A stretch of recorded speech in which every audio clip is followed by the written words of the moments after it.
Hello friends, नमस्कार। मैं दिनेश पासवान भागलपुर बिहार से बोल रहा हूँ। मैं एक उद्यमी हूँ और भारतीय उद्यमी संघ का अध्यक्ष भी। आज मैं अपने जीवन के जर्नी के बारे में आपको स्टेप बाय स्टेप बताना चाहता हूँ। जी हाँ, मेरा जन्म बेगूसराय जिले के बाजितपुर ग्राम में हुआ था। मेरा जन्म तिथि जो है 5 जनवरी 1974 है और मेरे पिताजी स्वर्गीय सीताराम पासवान और माताजी स्वर्गीय सुदामा देवी जी। हम बाजितपुर में रहते थे बचपन से ही, और फिर जो ही थोड़ा बड़े हुए तो पिताजी की नौकरी थी रेलवे की, जमालपुर वर्कशॉप। तो जमालपुर कारखाना में वो as a machine craftsman के रूप में काम करते थे, और मैं और मेरे बड़े भाई मंझले भाई, तो भाई में हम लोग 3 थे। बड़े भैया जो है वो श्री उमेश पासवान जी हैं, जो अभी वर्तमान में दिल्ली में रह करके अपनी आजीविका करते हैं। और मंझले भाई हैं श्री महेश पासवान जी, वह बाजितपुर में ही रह करके खेती बाड़ी देखते हैं, और उनकी पत्नी यानी हमारी भाभी जी एक स्कूल टीचर हैं और वो अपने बच्चों को संभालती हैं। और मैं भागलपुर में रहता हूँ, और हमारी जो बच्ची है वह MBA कर रही है, MBA इन टूरिज़्म, ग्वालियर से, मध्य प्रदेश। BBA इन टूरिज़्म दिल्ली से की थी, और MBA वो फाइनल ईयर में है, और अभी वर्तमान में वो फाइनल एग्ज़ाम देने के लिए तैयार हैं और साथ ही जॉब भी कर रही हैं। तो मैं अपनी जो सक्सेस स्टोरी बताना चाहता हूँ। बचपन से मैं पिताजी के साथ रहा, जमालपुर वर्कशॉप में पिताजी काम करते थे, और हम लोग जो है नया टोला केशवपुर जमालपुर में एक किराए के मकान में रहते थे, और हमारे जो लैंडलॉर्ड यानी कि मकान मालिक थे स्वर्गीय बलराम शाह, उनके मकान में रहने का काम हम लोग करते थे। वहीं से पढ़ाई लिखाई, शिक्षा दीक्षा हमारा वहीं हुआ। Eastern railways boys high school में मैं अपना पढ़ाई लिखाई किया हूँ। वहीं से मैंने मैट्रिक किया हूँ, और inter RDSY science college Munger से किया हूँ। ग्रेजुएशन भी वहीं से किया हूँ, और फिर तिलका मांझी भागलपुर विश्वविद्यालय से MSc किया हूँ केमिस्ट्री से। और फिर मैंने प्री PhD रजिस्ट्रेशन जो है किया, उसमें सक्सेस हुआ।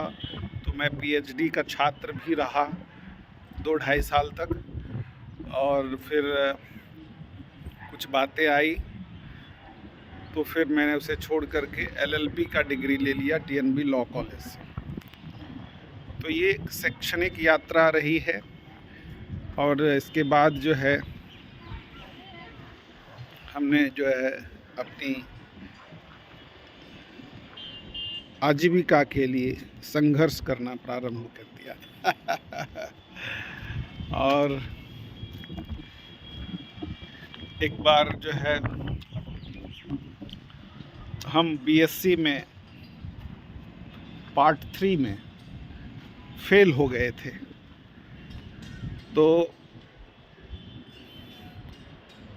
परीक्षा दिया, फिर फेल हो गए, यानी 2 बार हमने BSc पार्ट 3 में हम अनुत्तीर्ण हो गए थे। अब तीसरी बार देने में मुझे काफ़ी झिझक हो रही थी और इसके लिए मेरी माँ जो है वो काफ़ी मुझे मोटिवेशन दी।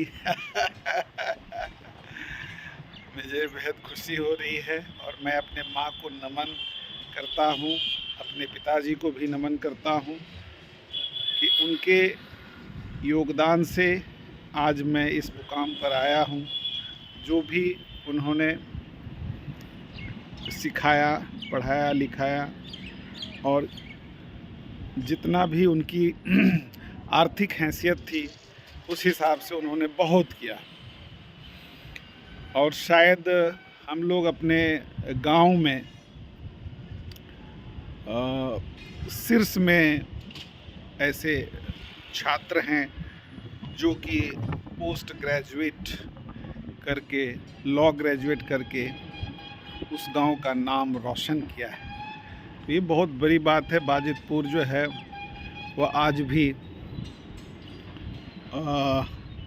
मज़दूरों का एक बस्ती है, बहुत बड़ी बस्ती मानी जाती है, जहाँ पर आपको लेबर सप्लायर के रूप में आपको एक साथ हजारों मज़दूरों को आप वहाँ से प्राप्त कर सकते हैं और उनको किसी भी मल्टीपर्पज़ काम में लगा सकते हैं। तो एक तरह से मज़दूरों का एक फैक्ट्री जो कि कम पढ़े लिखे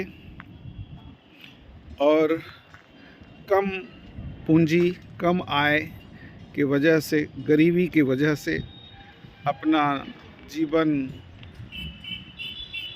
का जो निर्वहन होता है, जीवन आजीविका पूरी तरह से उनको नहीं मिलने की वजह से गरीबी का वास्ता उनके साथ बना रहा है। आज भी काफ़ी लोग संघर्ष वहाँ कर रहे हैं। तो मैं वहाँ से माइग्रेट किया हूँ। मैं बेगूसराय से मुंगेर आया, मुंगेर से फिर भागलपुर आया और यहाँ आकर के मैं एक उद्यमी बन करके और फिर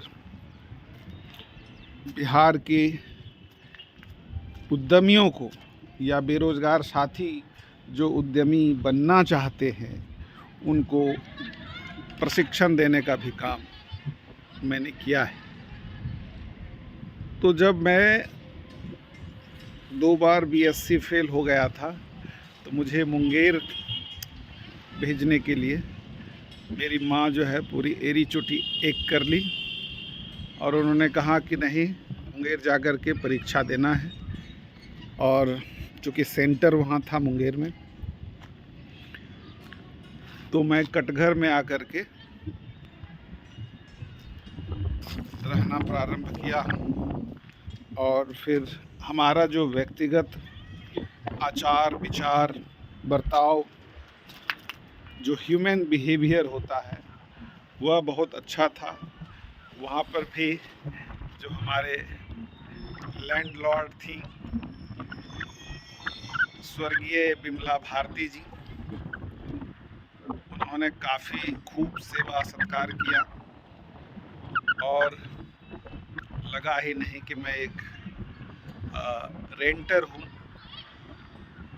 वो हमें बेटा की तरह मानी और फिर उनके घर में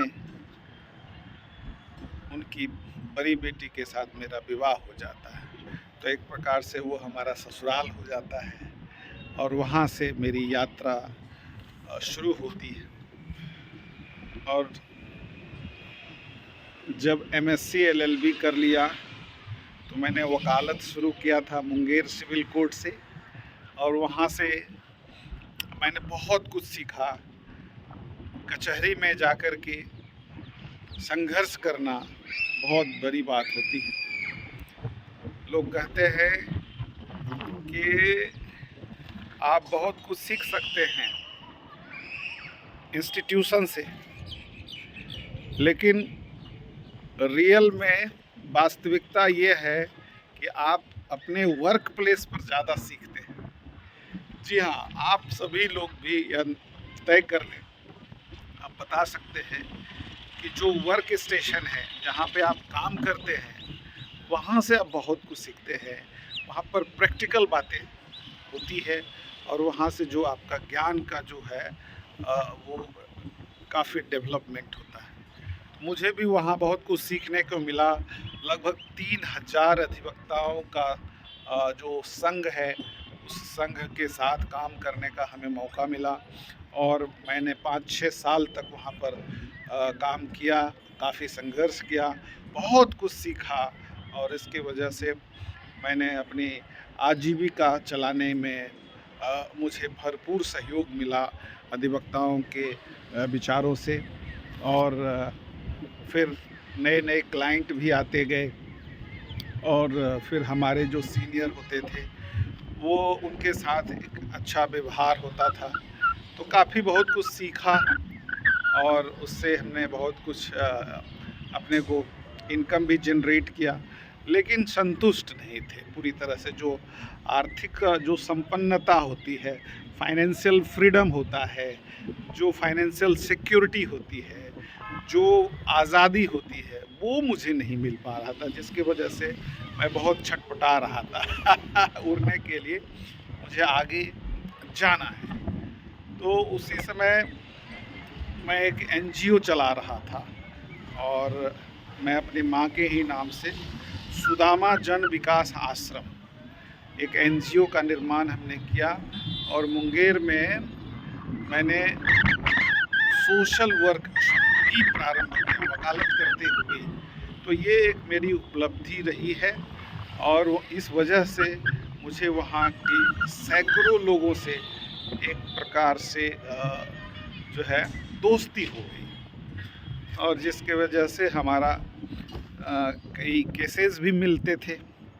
तो वो केस फिर मैं अपने सीनियर के साथ और जो मुझसे हो सकता था वो मैं करता था।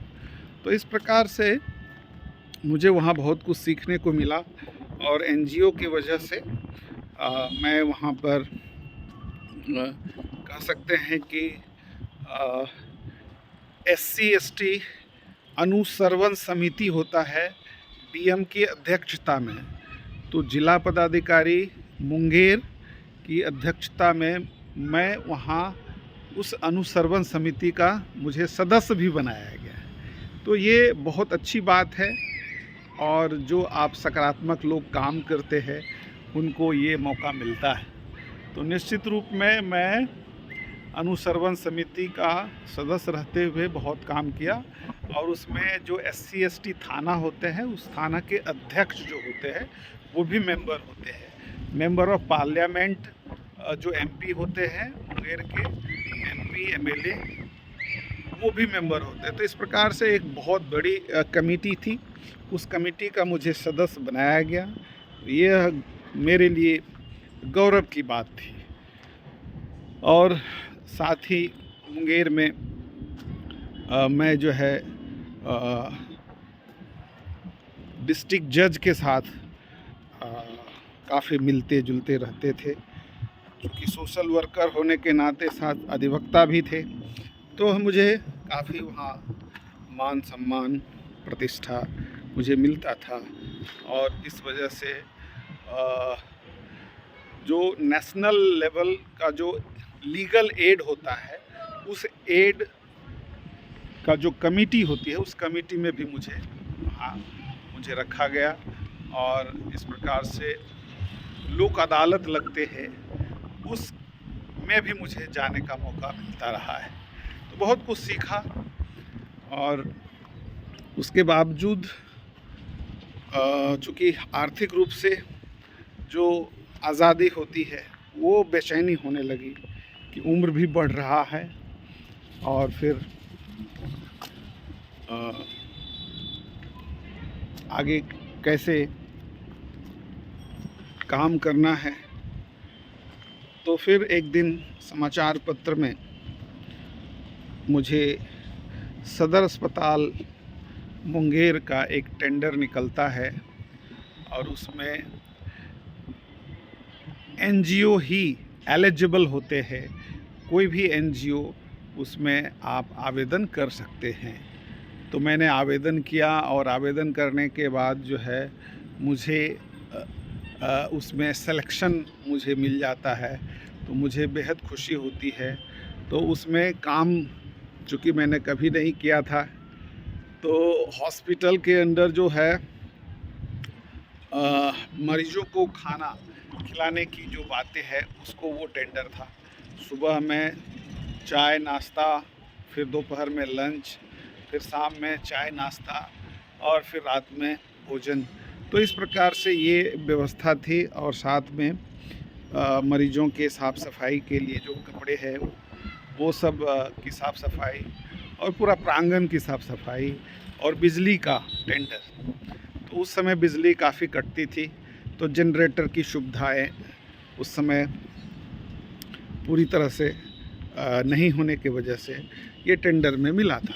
तो हमने इसके लिए बहुत बढ़िया से प्लानिंग किया और कम पूंजी में हमने इसे कर दिखाया। और जो हमसे नहीं हो रहा था, जैसे बिजली के बारे में, तो उसको मैंने पेटी कॉन्ट्रैक्ट दे करके अपने स्थानीय लोगों को ही मदद किया। तो ये वहाँ से मेरे लिए बिज़नेस में प्रवेश करने का ये प्रवेश द्वार था। और वहाँ पर मैंने 10-11 महीने में काफ़ी कुछ सीखा। और उस एनजीओ की में जो हमारे लोग थे, जिसको मैंने सेक्रेटरी बनाया था, और चूँकि एनजीओ का मैं अध्यक्ष था, तो इस वजह से मैं सारा काम करता था।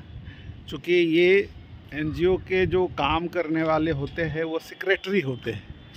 हाँ, यह जानते हुए भी मैंने अध्यक्ष पद को चुना था।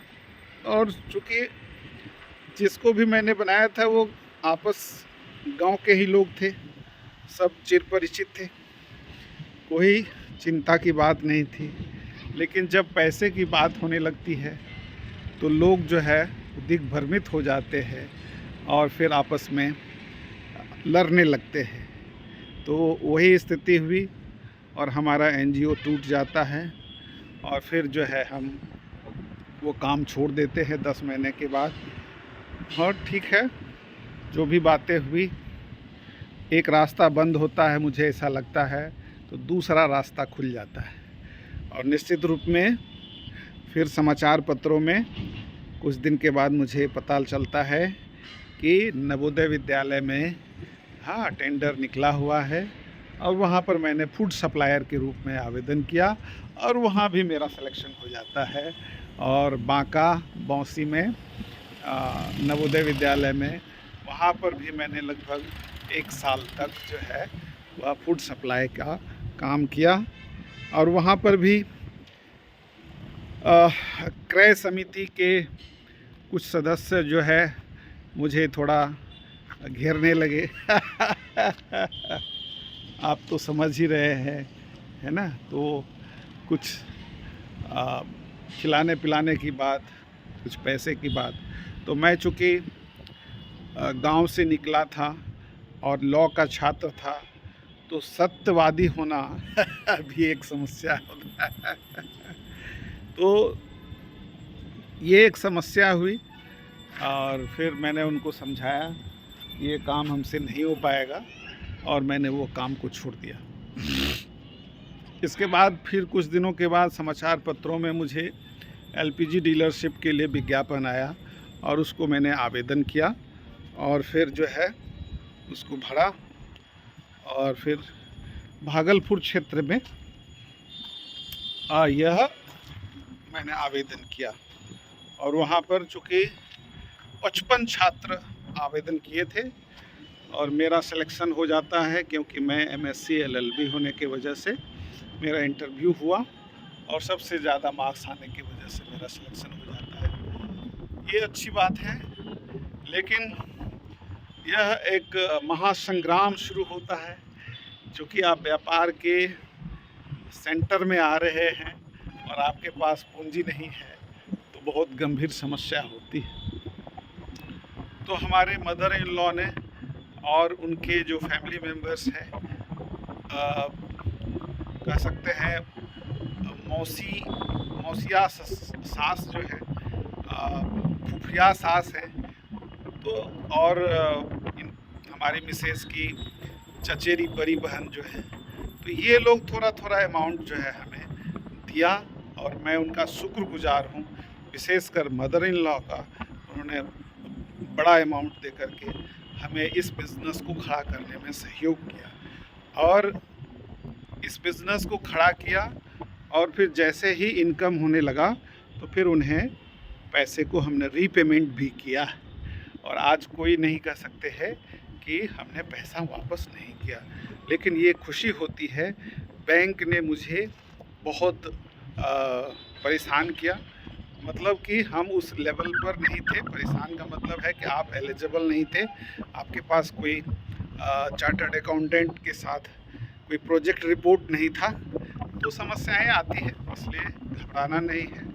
आज समय बदल गया, आज हमारे घर पर जो है बैंकर्स आते हैं लोन देने के लिए, तो उस समय हम जाते थे, कितना फ़र्क होता है।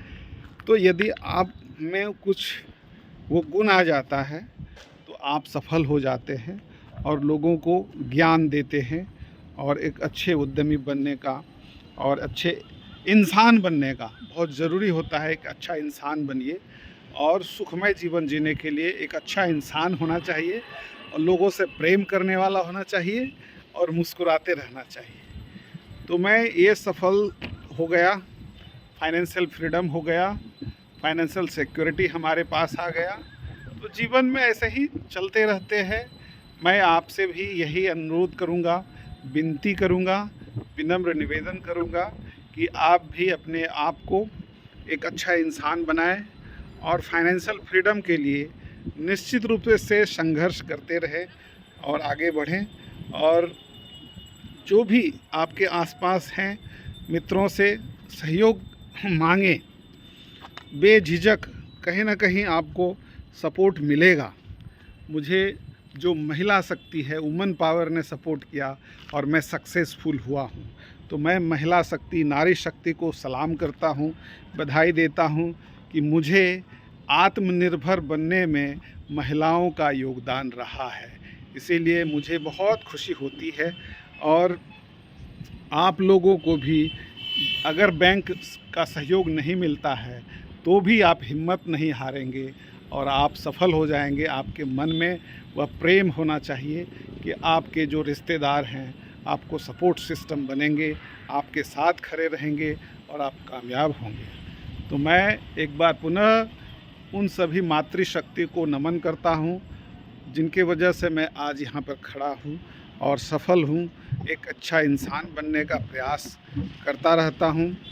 और दुख तो सबके साथ है, तो दुख को झेलते हुए आगे बढ़ना है। दुख और सुख तो जीवन का जो है एक साइकिल है, ये लाइफ साइकिल है और इसमें आगे बढ़ना है। सब मिलजुल करके परिवार के साथ खुश रहिए और हंसते मुस्कुराते रहिए, आगे बढ़ते रहिए।